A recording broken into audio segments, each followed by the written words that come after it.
Is it right that MPs tonight chose to deny prisoners the vote? I don't agree. The man who brought this case to Strasbourg, John Hurst, was sent to prison for bludgeoning an old lady to death. The European Court of Human Rights decided his human rights had been violated by not having the right to vote. I think he violated every imaginable right of the woman who he bludgeoned to death, and he still isn't sorry for. I think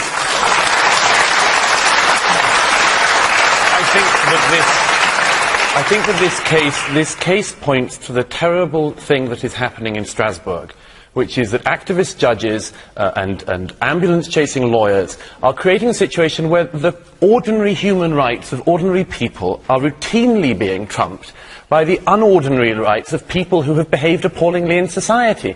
And I have to say there is one other reason why I think this is an important thing, which is that when David Cameron was asked about this at Prime Minister's Questions, he said that the idea that Strasbourg could force prisoner votes on this country made him feel physically sick. There is a serious democratic problem when something which has no support in the House of Commons, very little support, I think, in the country, and something which makes the Prime Minister sick is nevertheless forced on this country. So I think there's a second reason why this is a good thing, which is it has shown that our Parliament remains sovereign and can override and ignore decisions from Strasbourg. That is a very important precedent. And only an hour to do it in. Carl Belizaire, please. Do you agree with David Cameron that multiculturalism in the UK has failed? This is the speech that David Cameron made this week, where he talked about the doctrine of state multiculturalism that had encouraged different cultures to live separate lives. We've failed to provide a vision of society to which they feel they want to belong. We've even tolerated segregated communities behaving in ways that run completely counter to our values. Douglas Murray. Yes, I think he was right. And I think we should start this by just reminding ourselves what multiculturalism is not. Multiculturalism is not multiracialism. It isn't pluralism. For years, the multicultural policy has been able to glide along, in part because of that misunderstanding. Because of the misunderstanding that when you talk about multiculturalism as a policy, what you're talking about is solely immigration, or multiracialism, or so on. It's allowed itself an incredible easy ride, not least by the fact that this confusion has meant that any critic of multiculturalism has been immediately decried for years now as a racist What of some do you understand kind. by multiculturalism? Multiculturalism in the way as a that David policy, Cameron described. as a policy, multiculturalism is the following. It is the idea that there is effectively no such thing as British society or British culture. There are simply different communities which you're born into. If, for instance, you're born into a community from an Asian background, you will be treated by government throughout your life as a member of the Asian community. If you're born into some other racial or religious grouping, you'll be regarded in that way. And that anything in that group could be different from what the norm in society goes on. Let me give one quick example I gave in an article yesterday in the Wall Street Journal. It's been quite commonly known in recent years, for instance, that girls of Pakistani origin have, at the age of 16, been taken out of British schools and married to older men. Now, if a white girl of 16 over recent decades had been married against her will to some randy old pervert who wanted to have his way with her, the state would have stepped in. It would have rightly said that that was an outrage. But, lo and behold, 16-year-old girls of Asian origin disappearing from their schools, nobody wanted to mention it because it could be thought to be racist. The idea was that there are different values for different people in society, and there is nothing more divisive than that, and I'm glad that David Cameron has called time on it. Mehdi Hasan. Different values for different people in society. Well, and it's time to in answer to the question, I think he's wrong. I don't agree with Douglas's definition at all. I believe I'm a product of multiculturalism, not just multiracialism. My father came to this country in 1966. He used to write lots of letters to newspapers with his views on the stories of the day, and he used to get dog litter through his letterbox in response. That 45 years later, in my view, 45 years later, his son can sit here on Question Time with David Dimbleby and a Conservative minister and say that I'm a proud Briton, and a proud Asian, and a proud Muslim. I think is a testimony to the success of multiculturalism in this country, which is definitely not far to reason. And just on Douglas's point, on Douglas's point about anyone who goes against multiculturalism is regarded as a racist, A, that's not true, but B, let's look at the reaction to David Cameron's speech. Nick Griffin said it was a provocative speech. When Nick Griffin says your speech is provocative, you know you're in trouble. The daughter of the leader of the French National Front, Jean-Marie Le Pen, said she wanted to congratulate David Cameron on his speech, and the leader of the EDL in Luton said he's saying what we're saying, he knows what his base is saying. So when I hear reactions like that, I do worry about such speech. Well, what do you think he was getting at? What was he trying to say? Do you think he was speaking in a way that he intended to appeal? I think he did, and it's sad because, look, I'm quite critical of David Cameron, but in 2007 he wrote an article in The Observer in which he said we can't bully people into Britishness, we have to inspire them, integration is a two-way street, it's not just about immigrant communities, it's about all of us, and that David Cameron disappeared. 4 years later he turns up in Munich, of all places, to tell us that we need this muscular liberalism and to talk like Douglas about forced marriages. Sorry, how many people have forced marriages in this country? And show me which cultural group defends forced marriages and which government defends forced marriages. I've yet to come across a single one. I've been very lucky. I've lived and worked all over the world, and Britain is by far the most tolerant society I've ever come across. However, what I'm concerned about is that I think Douglas was right. What seems to happen is when something is said, there are minority groups of growing vocal ability who will find offence in whatever you say and find a channel to get that offence shouted about. And that, I think, is part of the problem we've got now. But the bottom line is we are an incredibly tolerant society, and we should be very, very proud of that. Jackie Smith. Douglas Murray, do you want to come back on what Mehdi Hasan said? Well, look, I mean, both of the sort of left-wing people on the panel tonight, Mehdi and Jackie Smith, if you can still call Labour members left-wing, but both of them have done the same thing the left always does on this. You try to have a discussion about the failure of multiculturalism, and you have the BNP thrown in by Mehdi. They're told, well, the BNP member congratulated him, at least concede, Mehdi, all sorts of crazy and horrible and disgusting people can jump on a bandwagon without meaning that it's the wrong thing to have said. Maybe they're just opportunists. I suspect they are. And Jackie then throws in the example of the EDL and thinks, do you really think, Jackie, that was what David Cameron was aiming to do? I mean, a couple of, 100 people marching in Luton does not mean the Prime Minister of Britain should not be making a speech about a very serious matter. And this is a problem. The debate by the left is always attempted to be shut down by associating it with far-right extremist and racist groups instead of having a frank and honest discussion. I did not say that he shouldn't make the speech. And I said I thought the argument he made in the speech was right, and incidentally, it was one that we had previously made.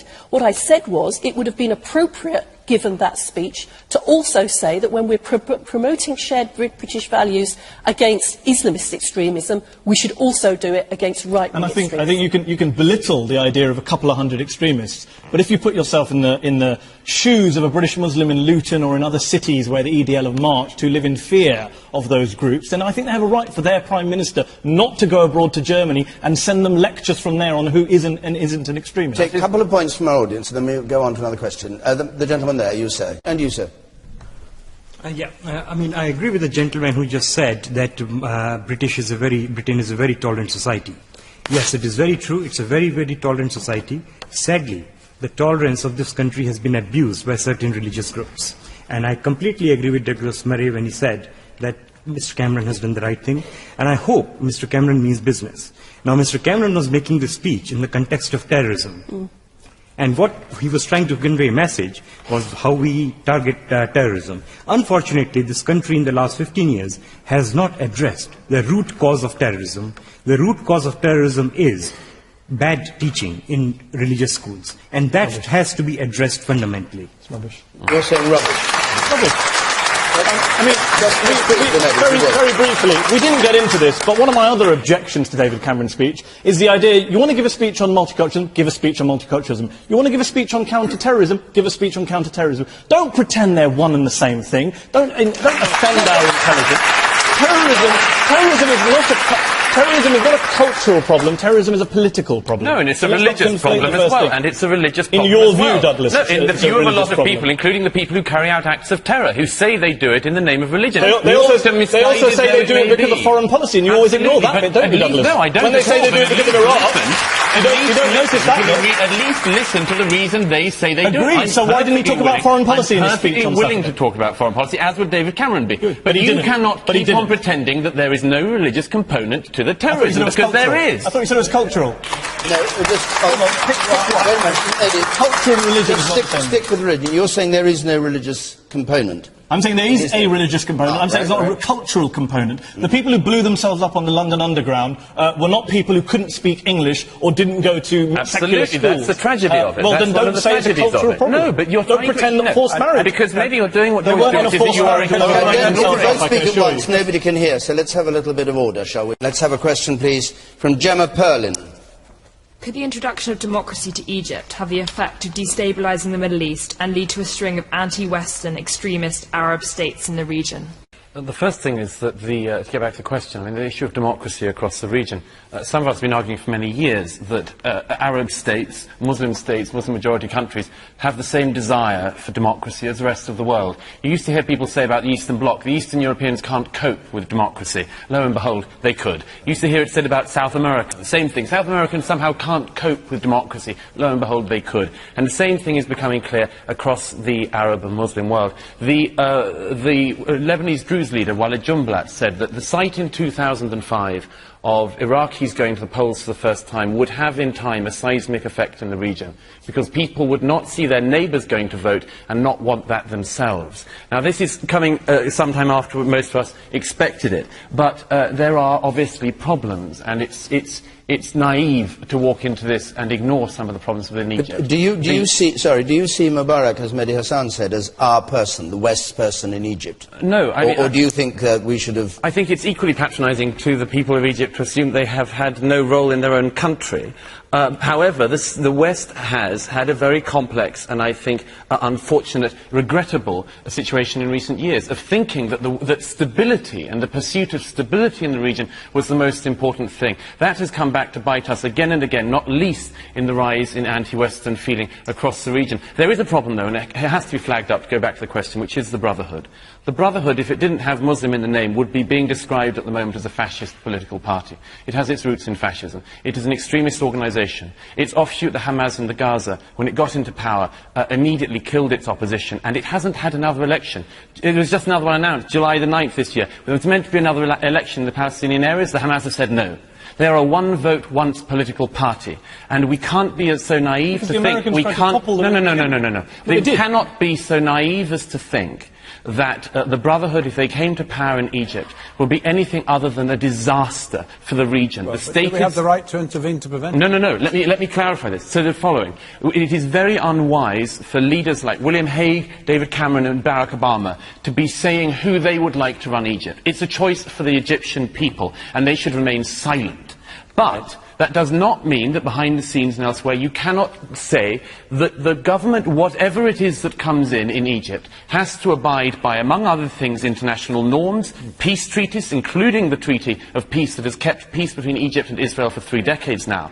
And this is a very, very important thing, because if the Brotherhood comes in and says, as their leaders have said in recent days, that they will immediately block the Suez Canal and start a war with Israel, then we are collectively going to be, and the Middle East is going to be in serious trouble. How can you order a new government to abide by a treaty made by Mubarak? Well, in the following way, between Egypt and Israel. In the following when you say you don't want intervention, in the following way, by saying that by using soft power, by encouraging the country to go in a certain way, by making it clear that for Egypt to become a normalised country, it has to have a normal government. None up there and in the check shirt, the blue check shirt.